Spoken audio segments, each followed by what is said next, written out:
¿Qué pasaría si les dijera que el hombre aclamado por muchos como el salvador de una nación al borde del colapso, el arquitecto de la derrota de una de las guerrillas más antiguas del mundo, fue señalado desde el inicio de su carrera por las agencias de inteligencia más poderosas del planeta como un colaborador directo de los mismos carteles que ensangrentaban su país? Esta no es la trama de una serie de ficción, sino el epicentro del enigma que rodea a Álvaro Uribe Vélez, una de las figuras más polarizantes y poderosas de la historia reciente de América Latina. Su historia es un laberinto de acusaciones, documentos desclasificados y testimonios jurados que pintan un retrato inquietante, una crónica que se mueve en las sombras entre el poder presidencial y los abismos del narcotráfico. Hoy nos embarcaremos en un viaje profundo y documentado, no para emitir un juicio, sino para entender las piezas de un rompecabezas que ha definido a Colombia por décadas. Les prometo que al final de este análisis tendrán una perspectiva mucho más compleja y matizada de la delgada línea que a veces separa al héroe del villano, al estadista del sospechoso. Desentrañaremos los informes de inteligencia, escucharemos las voces de quienes lo acusaron desde las entrañas del crimen y conectaremos los puntos de una carrera política que ascendió meteóricamente mientras las sospechas se acumulaban en silencio. Esta es la historia no contada, o al menos no de esta manera, del ascenso de Álvaro Uribe, un viaje desde los círculos del poder regional hasta el Palacio Presidencial, perpetuamente orbitado por el fantasma del narcotráfico. Para comprender la complejidad de esta figura, es ineludible viajar a los años 70 y 80 en Antioquia, una región que se convertiría en la cuna del narcotráfico a nivel mundial. El joven Álvaro Uribe Vélez no era ajeno a los círculos de la élite antioqueña.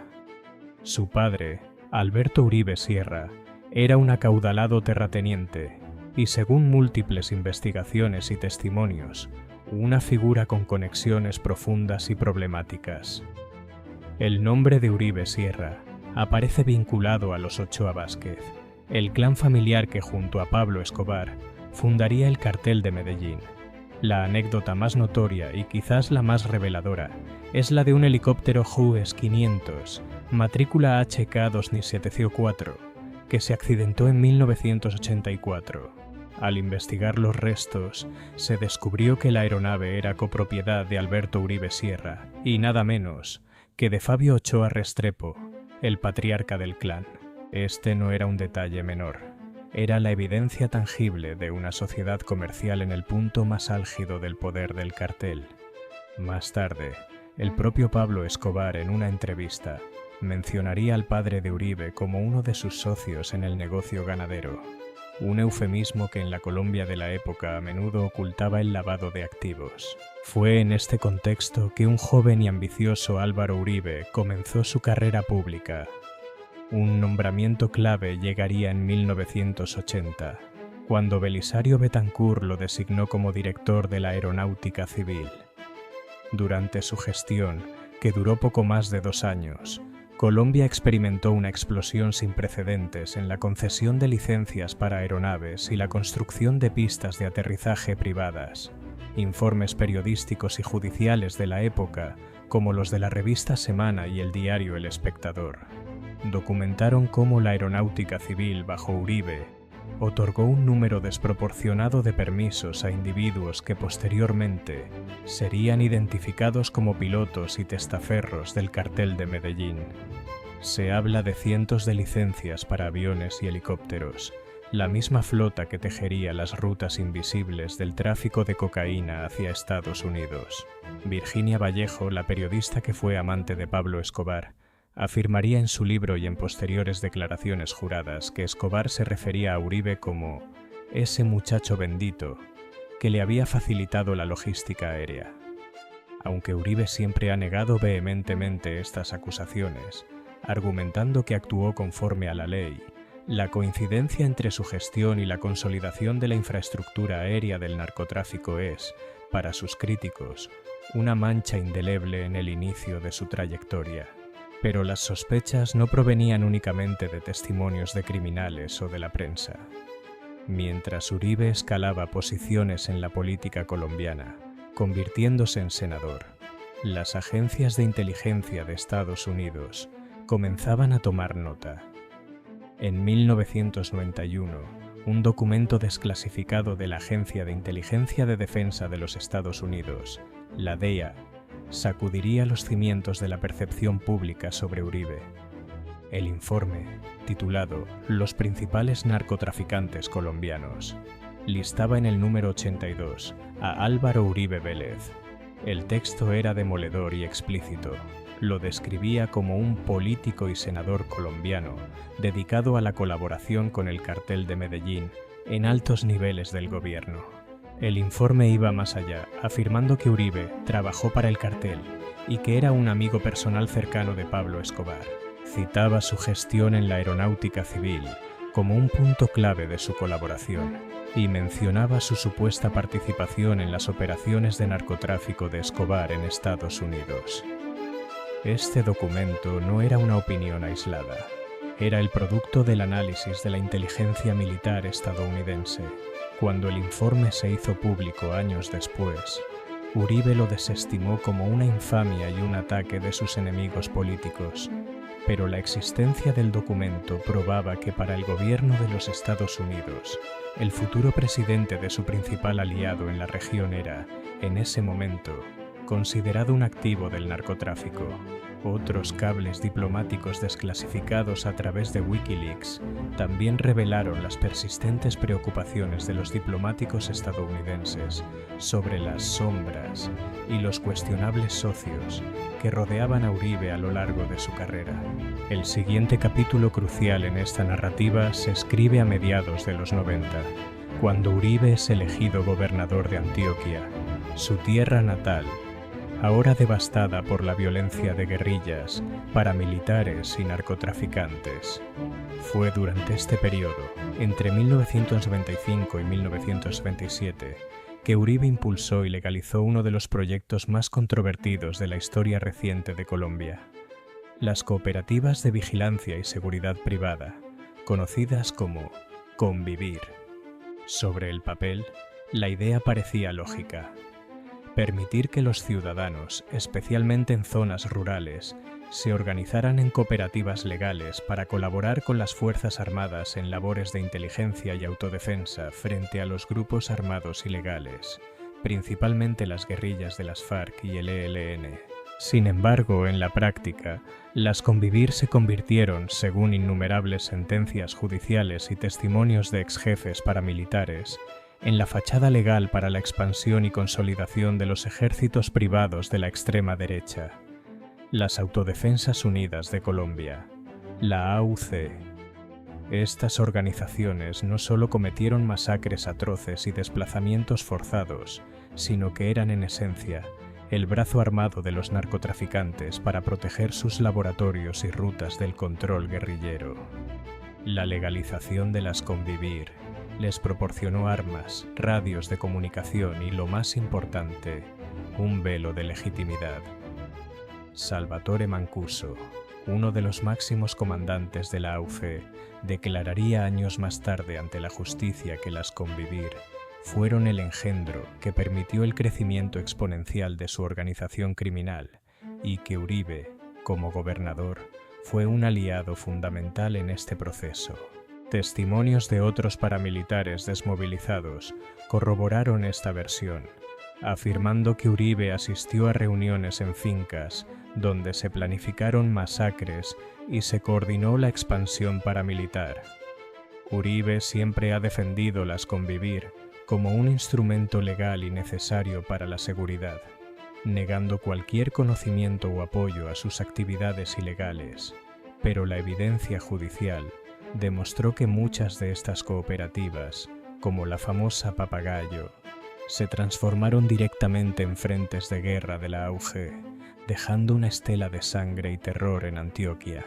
El cúmulo de estas experiencias y estrategias convergió en su exitosa campaña presidencial de 2002.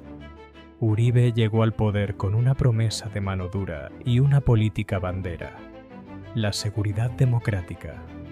Su objetivo era claro y resonó en un país cansado de la guerra: derrotar militarmente a las guerrillas y devolverle al Estado el control del territorio. Y en muchos sentidos, su política fue exitosa. Las FARC sufrieron los golpes más duros de su historia. El secuestro se redujo drásticamente y la sensación de seguridad en las ciudades y carreteras mejoró notablemente. Sin embargo, bajo la superficie de estos logros, se gestaba el mayor escándalo de la historia política de Colombia: la parapolítica. A medida que avanzaba su gobierno, la Corte Suprema de Justicia comenzó a destapar la red de alianzas entre políticos, en su mayoría de la coalición de gobierno de Uribe, y los grupos paramilitares de la AUC. Decenas de congresistas, gobernadores y alcaldes fueron condenados por haber llegado al poder gracias a la intimidación y los votos impuestos a sangre y fuego por los paramilitares, a cambio de favores políticos y la protección de sus negocios de narcotráfico. La conexión era directa. Los mismos grupos que se habían fortalecido durante su gobernación en Antioquia eran ahora los aliados de su bancada en el Congreso. Jefes paramilitares extraditados a Estados Unidos, como el propio Mancuso o Jorge 40, afirmaron en sus confesiones que apoyaron la elección y reelección de Uribe porque su gobierno era una garantía para sus intereses. Declararon que Uribe tenía pleno conocimiento de estos apoyos y que hubo reuniones y pactos para consolidar este proyecto político-militar. La presidencia de Uribe se convirtió en una paradoja. Mientras combatía a un actor armado, la guerrilla, era acusado de cogobernar con otro: los paramilitares, que a su vez controlaban una porción inmensa del negocio del narcotráfico. El escándalo no tocó directamente a Uribe en términos judiciales, pero salpicó a todo su entorno, incluyendo a su primo y socio político Mario Uribe, quien fue condenado por sus nexos con paramilitares. Las sombras del pasado no se disiparon cuando dejó la presidencia en 2010. Las acusaciones continuaron emergiendo y las investigaciones judiciales, tanto en Colombia como en el extranjero, siguieron explorando los capítulos más oscuros de su carrera. Uno de los casos más emblemáticos fue el de su hermano, Santiago Uribe Vélez, quien fue llevado a juicio por la creación de un grupo paramilitar en los años 90 conocido como los 12 Apóstoles, acusado de asesinatos selectivos y limpieza social en Antioquia. Testigos clave, incluyendo un expolicía, declararon que Álvaro Uribe, entonces gobernador, estaba al tanto de las actividades criminales de su hermano y las habría encubierto. Aunque el caso de su hermano sigue un tortuoso camino judicial, para muchos representa la materialización de las sospechas que siempre han recaído sobre el entorno familiar del expresidente. El propio Uribe se enfrenta a un proceso judicial por manipulación de testigos. Un caso que se deriva de sus intentos por hacer que exparamilitares se retractaran de las acusaciones que lo vinculaban a él y a su hermano con el paramilitarismo.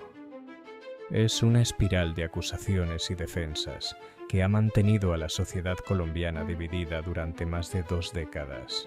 La figura de Álvaro Uribe Vélez es, en última instancia, un reflejo de las contradicciones de Colombia. Un hombre que para millones de personas representa la autoridad, el orden y la derrota del terrorismo, pero que para otros tantos encarna la connivencia entre el poder del Estado y las fuerzas más oscuras del crimen organizado. Su legado es una batalla de narrativas, la del presidente que salvó al país contra la del político que ascendió de la mano de aquellos a quienes decía combatir. La evidencia acumulada, desde los informes de inteligencia de 1991 hasta las confesiones de los jefes paramilitares, dibuja una trayectoria persistentemente marcada por la sospecha. No se trata de una única prueba irrefutable, sino de un patrón, una constante presencia de su nombre en los relatos y documentos que han intentado explicar la simbiosis entre la política, la guerra y el narcotráfico en Colombia. Su historia nos obliga a cuestionar la naturaleza del poder y los pactos que a veces se hacen en las sombras para alcanzarlo y mantenerlo. Y es precisamente en esa compleja dualidad donde reside la verdadera historia. Si este análisis profundo te ha aportado una nueva perspectiva, me encantaría leer tu opinión en los comentarios, y si aún no lo has hecho, considera suscribirte para seguir desentrañando juntos las narrativas más complejas de nuestro tiempo.